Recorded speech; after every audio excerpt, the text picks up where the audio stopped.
Hello and welcome to What the Lux with me, Fred Moore. And me, Anant Sharma. Together we lead Matterform, a design consultancy specialising in brand, digital experience and content. And this is a podcast that calls time on tired ideas of luxury. Alongside industry luminaries and thought leaders, we explore what truly defines category-leading products and services.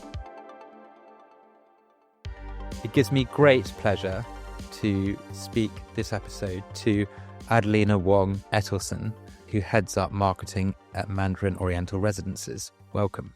Thank you very much. I'm happy to be here. We're delighted to have you. You've had an amazing career, Adelina, from real estate, hospitality and fashion, and including holding a chief marketing officer role at Shanghai Tang. Well, thank you for paying homage to my past career and past positions. And Shanghai Tang was a moment in time, really. And unfortunately, I think the brand hasn't really moved on, but it was an amazing moment, cultural movement with 1997. And now I'm dating myself here. 1997 and the handover from the Chinese to the British, and everybody was talking about China. Even more so, at that time than now. And it was a beautiful brand that brought, the essence and the heritage of Chinese clothing, and they brought it into, modern life. They really updated, just some classic attire and made it so alluring. Very funky and cool. And so everybody from Oprah to Kate Moss to, a lot of celebrities were wearing the clothing. Adelina, can you talk us through your career? Because it's been so varied and you've lived in a number of different places. Can you just bring that to life and give a bit of context? Sure. I mean, I think I'm sort of a master of all trades and not really I really cut across a lot of different industries. And I think the common link is really that I've always been in luxury. And I think that came upon me when years ago I was in advertising and I worked for Ogilvy and Mather. And when I was there, I was a trainee. And so they sent me out to do market studies, competitive studies. So here I am in the drugstore I work for Unilever, and Unilever is a great, great company and wonderful FMCG. But I was looking at dishwashing liquids. And here I am saying, this was like, $5.88 or whatever it was. And I'm looking and doing the competitive study. And I thought, if I'm going to be spending a lot of time working and doing, competitive study and really understanding an industry, I'd rather do something that I'm much more emotionally attached to. So I went into luxury. And I thought, I could be looking at Prada, Bottega, Dior, as opposed to, Pond's soap and I can't even think of a dishwashing liquid. That's how bad I am. It's a really good grounding, though, isn't it? Yes, it puts, working on an account like Unilever, just puts the marketing science into your DNA. It really gives you great training, discipline, excellent discipline. Actually, our new group CEO of Mandarin Oriental comes from Unilever and Dior. So we actually share two common brands or two common companies that we've worked for. And I, as you know, have also worked for Christian Dior, and I was in Asia at that time and working across multiple brands, bringing the luxury fashion brands to the Asian market. So I handled a few different markets from, mostly Southeast Asia, but then also including Japan was one of my big markets. Were you based in Hong Kong? I was based in Hong Kong. I mean, it was a real moment in time as well in Hong Kong, wasn't it? Yes. It was like a cultural melting pot. It was a cultural melting pot. I'm of Chinese descent, but I grew up in Canada, went to business school in Canada, and just decided, look, I need to start my career. Why not try something new? And that's when I went into advertising, and I thought, well, why not go to a different region. And at that time, Asia was really, just booming. Everybody's talking about, this is the biggest market. China is the biggest market. So I went to Hong Kong. I had some families living there, and I was able to, just establish myself there. And then I, worked up and actually in Hong Kong, really, they're very open to young people. If you work hard and if you have initiative, you're proactive, and you're resourceful, you move up, especially in the agency business and marketing. And so I was able to move up fairly quickly, and then becoming eventually the regional marketing manager for Christian Dior, fashion, not beauty, fashion, MCM, which is now having a big comeback moment. They're leather goods, Mulberry, leather goods and fashion. Bash shoes, so not as but that was the interesting thing is some of these more contemporary or like traditional brands that are not seen as luxury, when they move to a different market, they are seen as luxury. What was your relationship like with head office when you were bringing a brand and sort of giving it a platform in a totally different market? That's a really interesting question because, it was really good to be able to bring in what I know of the brand heritage from head office, in this case, France and Germany for the most part, and England, and then translate that into what would work in the market. And to this day, this is actually the one thing that has really stayed with me all these years. This is what I'm doing now for Mandarin Oriental. So I bring the heritage of Mandarin Oriental, the hotel brand, our dual Asian heritage. We started in Hong Kong and in Bangkok. And then what we are known for, which is the legendary service, the graciousness of the Asian hospitality company. And we bring that into the first part, a residential product. So we translate all the benefits and all the important DNA of our brand into a residential product, which are really homes for people. And then we also translate that. The second part is in different markets because we work globally. So I head up global marketing for Mandarin Oriental residences. And we have residences in Turkey. We have residences in Taipei, in Bangkok, in the US, in New York, in Beverly Hills, and of course in London. So we really need to not only translate what is Mandarin Oriental residences, what does that mean to the ultra high net worth buyer, and then what does it mean in that market, whether it's urban or resort. So I've really learned a lot through the years, but specifically when I was quite young, working as a regional marketing manager in Asia, having to somehow distill what the head office brand is telling us about Dior, what the designer is thinking about at that time, and what is the concept, what is that season, and then translating that into what would work for the Asian market, whether it was Hong Kong, Singapore, or I also had, Indonesia as well. And that really taught me a lot. Do you think that the story had to be adapted more then, or do you think it adapts more now? Oh, I like that question. I think now it's really changed. I don't think that we adapt the story as much now because the brands are stronger. I think brand building has really evolved, especially for the luxury brands. They are very conscious of, and Mandarin Oriental is a luxury brand, right? We're a luxury hospitality brand, but we are seen, we think of ourselves as a luxury brand that provides exceptional services and exceptional experiences for our consumers, our guests, and our residents. And I think that we, and also brands like Louis Vuitton, Dior, Chanel, they adapt to a certain extent, but we're very conscious, and Hermes is the ultimate. Yeah. Luxury brands do not have to make too many allowances because then it's not the true brand. Exactly. The brand has to remain authentic.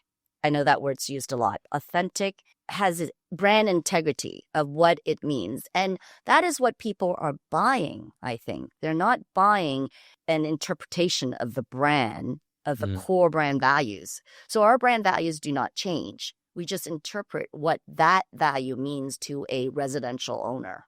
Yeah, I feel like a lot of luxury brands snookered themselves a little bit by over-adapting a message that, in a way, when we then had sort of global digitization, was then slightly exposed. It's like the franchising model in in the what was it, in the 80s or something, when I think one of the great examples was like a designer named Bill Blass and some Calvin Klein, where everything, you're on underwear, you're on socks, you're on, I mean, there's only so much, but then it really, what does it do to the main brand? What does it do, is not, because luxury, it's about scarcity. Luxury is about, having an aspiration of knowing that it is something that is very exclusive and that is rare. Can you bring the branded residences category to life and what you believe the future of it looks like? Because it's a fascinating category and it's pretty fast growing. I would need probably quite a lot longer than the 30 minutes that we're going to be speaking.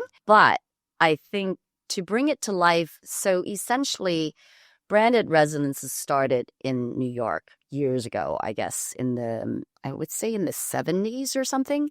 Okay. And I think it started with the Sherry Netherland Hotel, where people would be living in the hotel. So it was really seen as hotel living. Right. It's now changed and evolved, especially in the last 5 years. And I think what it means is that there's an emotional connection to a brand that people have. And for some people, they wish to maintain that emotional connection and that lifestyle that is provided by that emotional connection to the brand, whatever that brand may be. It could be a car, it could be a fashion brand, but most likely it is a hotel brand. And what does it stand for? So I think that when people buy a branded residence, they get a couple of things. One, for the most part, it is what we would call a development purchase. So you're not buying an apartment or a house that you and I might be buying. You see it, you can walk through it. It's real estate. So that they're not really buying real estate, because there is actually no real estate at the moment that they're buying it. What buyers are buying at the moment of a branded residence, usually in development, it's in development, which means that they will end up getting the said real estate, apartment, villa, house, whatever it is, in about 2 to 3 years' time. So what are you actually getting? And a promise.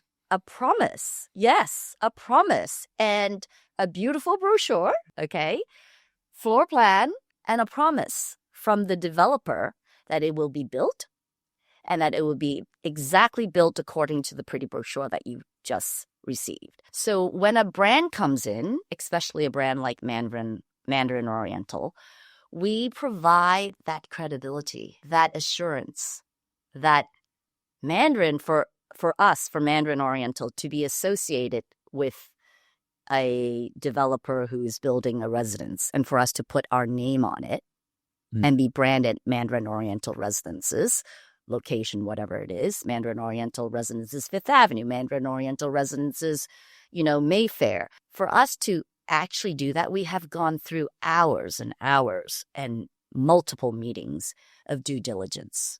Yeah.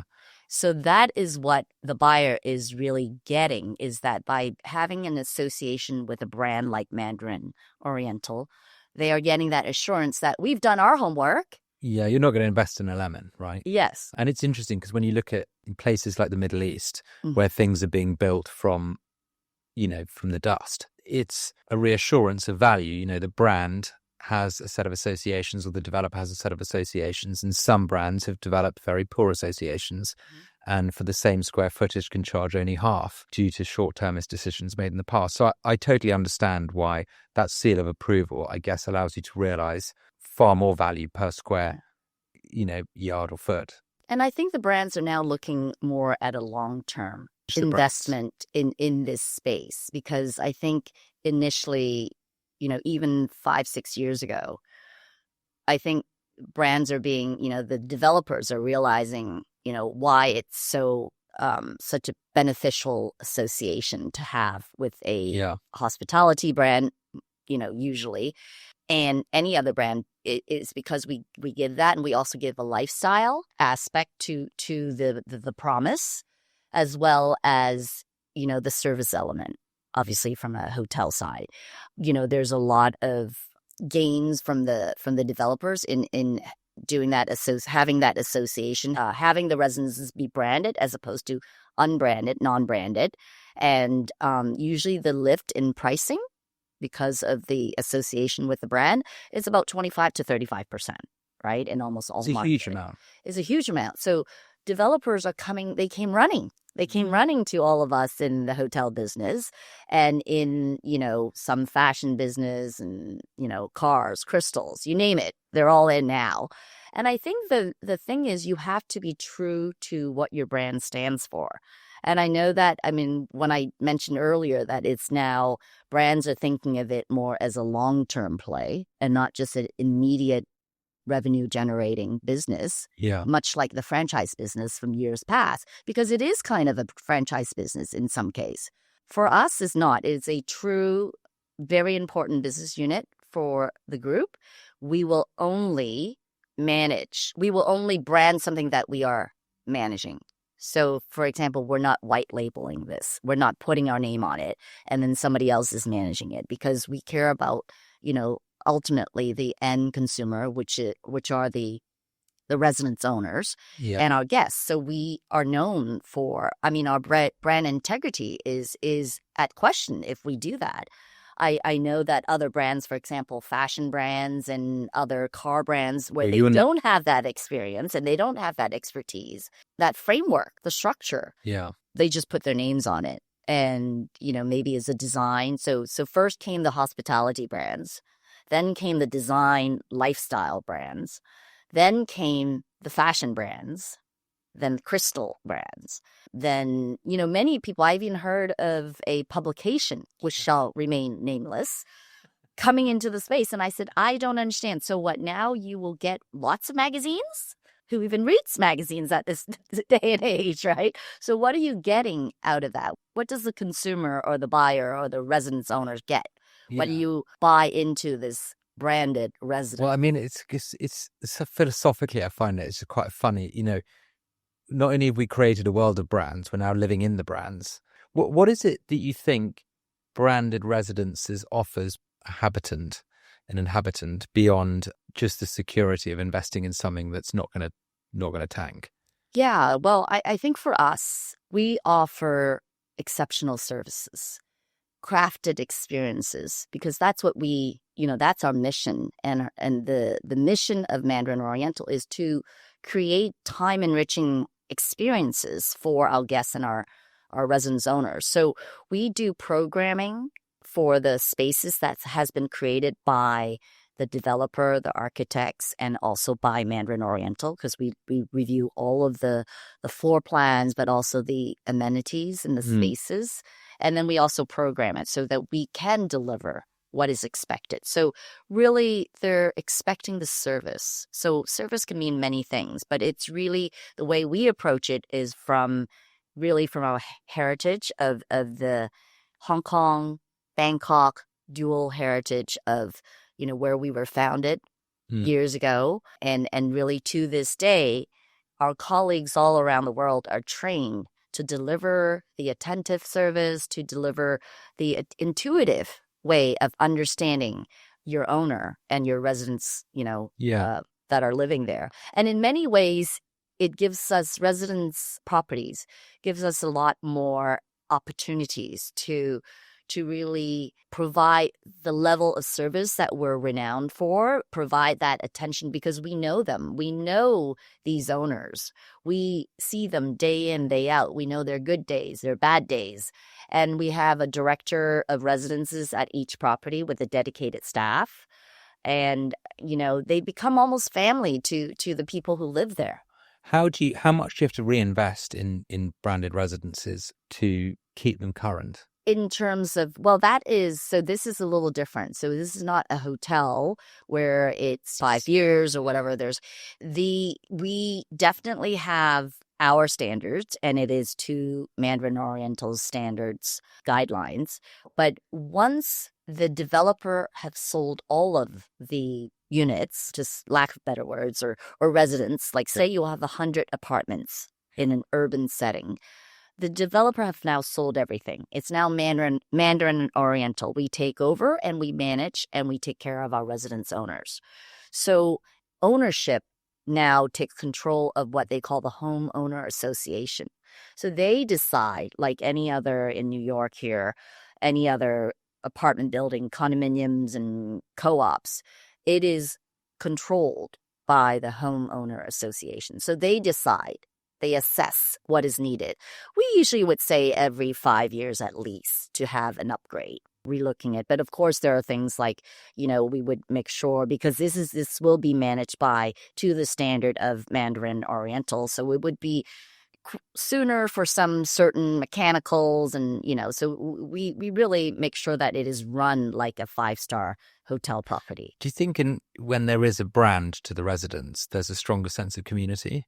I think there is. It really depends on the location, because for us, we currently have 12 operating properties of residences, and we will grow to, we'll have another 4 coming up, and we're growing to 50. Wow. In exciting. less than 10 years. That's the goal. And we have 24 in the pipeline right now. So we are growing leaps and bounds. And I think that, the community aspects differs, because some of our residents in the urban properties are, this is not really their primary home for the most part. It's their secondary, tertiary. So, and actually right now, since the COVID, it's co-primary. People live in 2 places. They enjoy their homes much more. And I think that there are more community sometimes for example, in a Bodrum property. It is a resort property, and it's really a secondary home for many of the people from Istanbul, Turkish residents, or, foreigners as well. But they really enjoy being together, and they gather around the club of the residence club, the residence private beach. We do try to have always now residence exclusive amenities, even if we're co-located with a hotel, because that is what is required now. Yeah. That is part of the trend. We see this in almost every one of our newer builds, where we will develop and create with the designer and the developer exclusive amenities for the residence owners. In general, when these are being built, is there more square footage assigned to common space now? Yes. Like, for example, in Miami, we have over 100,000 square feet of amenities on a podium, everything from paddle courts to cinemas to pet grooming salons to, of course, the ubiquitous, entertainment space, multi-generational family recreational areas. So you name it, basketball court, cabanas. In Bali, where we're currently building and designing, we have a residence clubhouse. And there we have, all the residence owners, they all have their own private pools, but we also have a community pool for the club. We have, again, the private dining, private event space, so that if you don't wish to entertain at home, you come to the club and you can, bring in your own chef, or you can use the hotel chef. You can cater it from the hotel.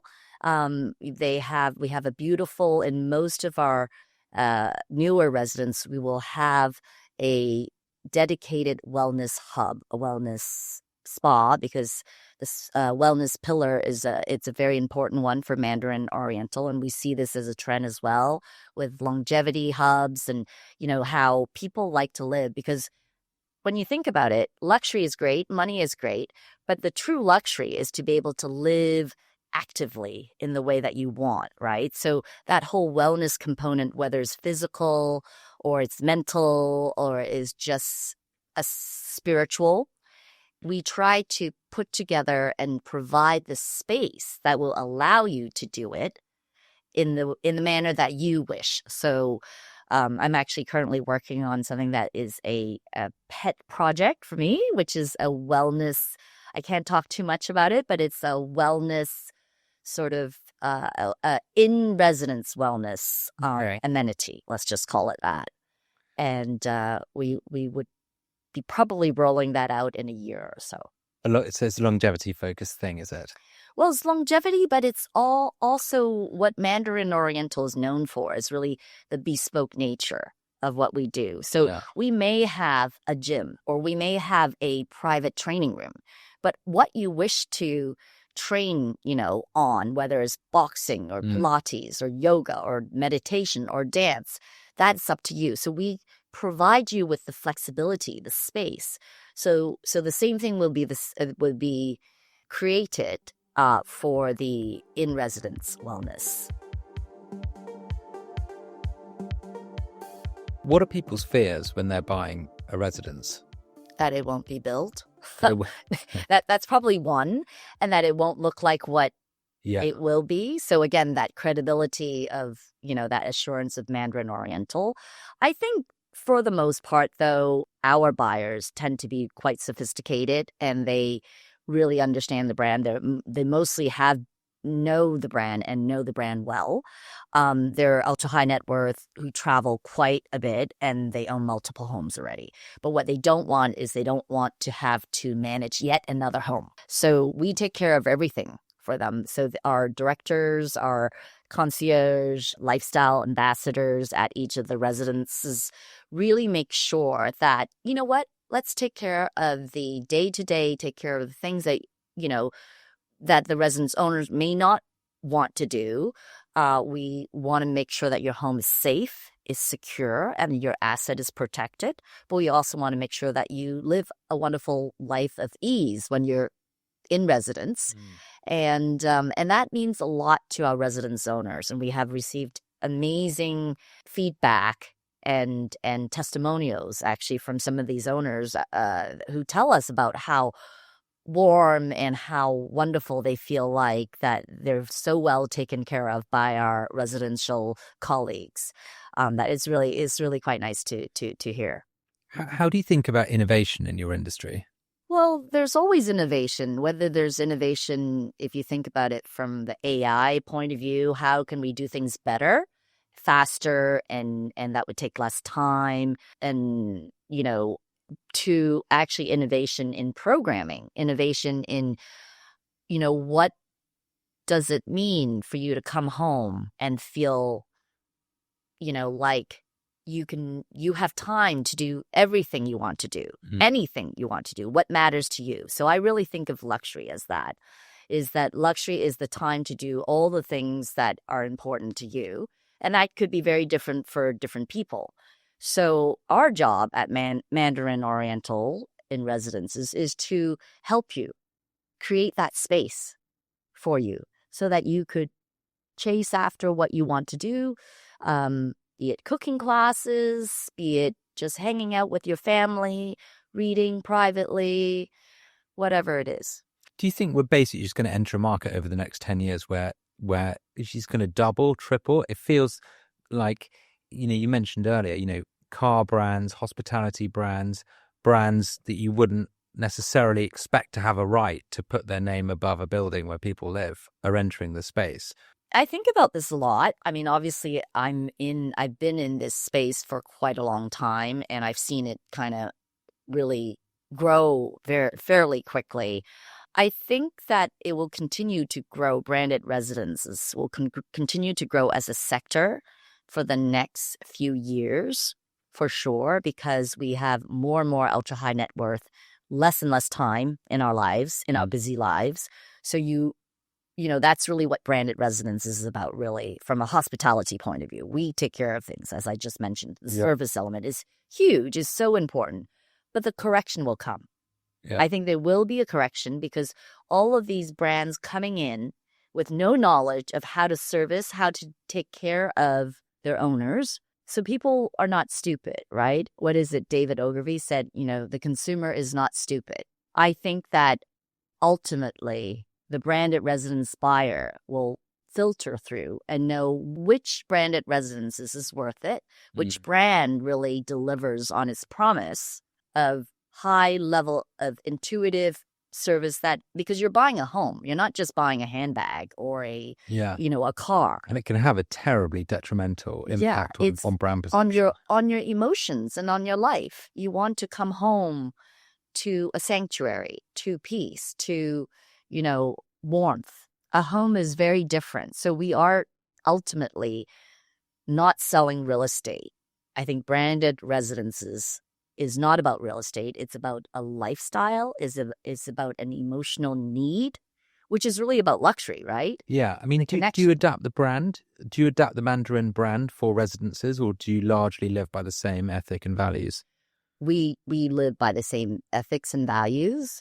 I think when I say we adapt to a residential product, so we would say, how can we deliver programming, on a wellness aspect in a residential setting? That's what I mean. What are the types of programming that So I think, one, we're not in a hotel. There's always going to be more people coming through, right? So you have, and people, for the most part, pay for these wellness programming. I think for residential, we need to think across that in all aspects of a residential, let's just say a building or a resort. So what does that mean in terms of inside the residence? What does it mean, in terms of our values of promoting sustainability, our values of promoting mental inner and outer strength, which is one of our programmings, mental clarity, physical strength. How does that translate to what we build for a building that is lived in by people, and they are there for much longer than the 3 to 5 days that you're at a hotel? So one thing, it needs to be future-proof for sure. It needs to reflect the flexibility of different owners and what they like. And it needs to really be sensible and adaptable to all 5 senses. Because when you walk in, you come into a residential building, you want to know, because we're not a guest, it's a residence owner. You want to know this is home, right? So what does home mean to you when you go home? Let me ask you that question. Yeah, I mean, I'm quite sort of highly in tune to sort of scent and sort of the sound of, because I travel quite a lot as well. You almost start becoming more aware, like the more you travel and the more time you spend from home, what the smell and feeling and it's like intangible, isn't it? It is intangible. So that's and I think that you create that experience, that space in a hotel too. But whereas when you walk in, you may really appreciate someone coming in and addressing you and giving you the Oshiburi towel each time that you come into a Mandarin Oriental hotel. When you come into a residence that you call home, you do not want that, right? So we adjust to that. So we adjust our processes, our protocols to a residential home environment. So when you walk in, what do you want to do? You want to go straight upstairs to your apartment, right? But how can we show that we recognize you, we care about you, that we greet you with warmth and graciousness? We can do that without having to give you the Oshiburi towel each time you come back, which would be like, please leave me alone, right? We can say, oh, hello, Mr. Sharma. Nice to see you again. Oh, I hear, how was the meeting that you had this morning? Everything all good? So it shows that we've connected. And that's really all it. Oh, your delivery came in. I put it upstairs for you. So Mandarin Oriental collaborates with figures like Michelle Yeoh and brands like Balmain. What do you think the sort of types of partnership you engage in says about the type of client that we're now dealing with? I think they're sophisticated. I think that the clients, buyers of residence, are really people who live this lifestyle, who understands luxury. They know what they want. And I think the association with the fan campaign, which has been running since 2000, so 25 years, which is truly amazing for a brand to keep the same campaign for so long. And it's really about these organic. They're fans of ours. They actually stay at our hotels, and they talk about what it means to them, what they love, what they're fans of. And I think Michelle is obviously a very since as of 23, very high profile, prominent fan of ours, and she's an amazing woman. We tend to associate with celebrity fans who are masters in their craft. Yeah. So, winning an Oscar is probably considered masters in the acting craft, whether it's, a pianist, ballerina, writer, driver, tennis player, golf pro. So it cuts across the various cultural aspects of, a modern life. Yeah. And obviously it is a visual campaign. So it needs to be someone that, it's recognizable for the most part, but also as a master of craft. And so we're very fortunate to have this this campaign run for so long, and to constantly have new fans being considered and wanting to be part of this campaign. There have been some great other campaigns as well recently that I really liked. The campaign that was done when you were closing, I think, the hotel in Hong Kong for refurbishment. Landmark. Yes, and the GM wrote letters to all of the other GMs of leading luxury hotels, offering that they take their guests on board. But it was a wonderful bit of power play. Yeah, it's quite nice, and they also had, when we closed for renovation in London years ago, and I'm trying to remember the dates. We decided to wrap the entire building, which cost obviously quite a lot of money, because this is quite a wide building, a big building, at Hyde Park, with images of all the fans, and it was up on a billboard. It was done by an artist, and his name is escaping me right now, but a collage of all the fans, and it was up for the year and a half that it was under renovation, and it got so much awareness for the brand and for people to keep remembering that there's Mandarin Oriental. I'm amazed people aren't more creative with wraps. There was LVMH just did. Oh, that's amazing. Yeah. The one on 57. Yeah. I think I love wraps. I love building hoardings, and I think that where else can you get that real estate, honestly, pun intended, to have that's so large. I mean, you can think about, it used to be the W magazine, right? Where it's got the largest, papers, and all creatives love that because it's so big. You can really showcase your work. But it's a building. It's a building. If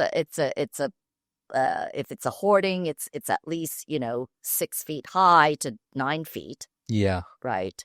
So there's a lot of room for you to play around with. How do you think the high net worth and ultra high net worth customer that you speak to so often has changed over the last few decades? I think it's less about show. It's definitely, luxury is not about the price point. It is about scarcity. It is about having that very strong feeling of what matters to you. So luxury, as I said earlier, could mean different things to different people. But I think for the ultra high net worth individual, they're much more savvy nowadays, and even though there are many newly created millionaires and billionaires, let's just say, in the last with the tech billionaires, I think that there's a lot of information out there because of internet, because of information, because of consultants. They know what's good and what's not good. You need to be authentic. You need to provide a real service, real connection, or people will see through it. And, it's not just, I guess it was in the 80s, 90s, people would be buying just because it has the brand name on it. Yeah. Now it doesn't work like that. It has to mean something to them.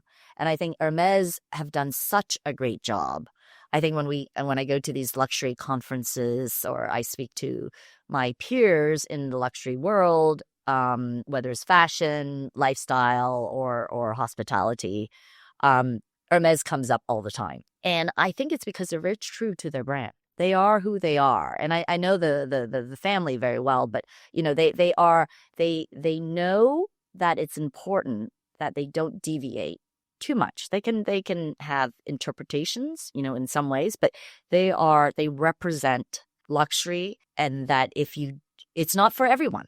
And I think that's also very important. I 100% agree with that. I think it's incredibly important to be really focused on what you are and know that you make markets through that consistency of promise and how you deliver it. Yeah, it's quality, right? That Hermes stands for true quality. It's quality and rarity. I mean, luxury right there. Now, other brands like ourselves, how do we translate that into, because, of course, everyone wants to grow their footprints. So then that whole rarity has changed. How can we maybe tweak that within the context of that market? Adelina, we always ask our guests the same few questions in outro. And the first is, I'd just like to know what really perhaps annoys you about the industry, or what's the thing that you'd like to change if you could change something about the branded residences, the perception, or how the market operates? I think for luxury, I think it would be to change the perception that luxury is not about pricing, a high price. And I've mentioned a couple times during the interview that I think luxury is what matters to you most. And usually it's time. Yeah. And I think that for branded residences, I think it's very important for people to understand not all brands are created equal, nor not all square footage are recreated equal. And that you are not buying real estate and you're not buying the brand. You're buying what the brand represents to you in a home. That's what I think. Certainly agree with that. What most concerns you about the world that we're leaving our children? Oh, many things. But I'm not going to go into political It's just area. But yes, I think the environment. I am truly concerned about the weather, what's going on, because you see it. We see what's the changing, the tsunamis, the hurricanes, the heat, the cold. Something is happening, and I want to leave my children with a world that they want to be growing up in, that we grew up in. And it is scary to think, because I watch a lot of these dystopian type movies. We can talk about that later, but that worries me. And I think, oh my God, it's going to be like that. And food shortage, growing the food. I mean, we're definitely at a moment where it feels like there's quite a lot to be concerned about. So a lot, but I also feel like there's hope if we all, make sure that we're doing our bit, because we can't control other people. But if we can each do our own thing in terms of whatever it is that we can do to help create a world for the next generation, I think that's important. I would agree with that.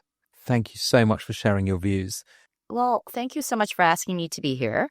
And it was lovely speaking with you too. You're very easy to speak with. And thanks. And I'd love to hear more about your views another time. Thank you so much for joining. Thanks so much for listening. This has been What the Lux. You can find us on socials at Matchreform, and drop us any questions or comments on Twitter using the hashtag #WhatTheLux. Or if you're a luxury brand looking for strategy and design that goes beyond the banal, get in touch via hello@matchreform.com and chat to one of our consultants.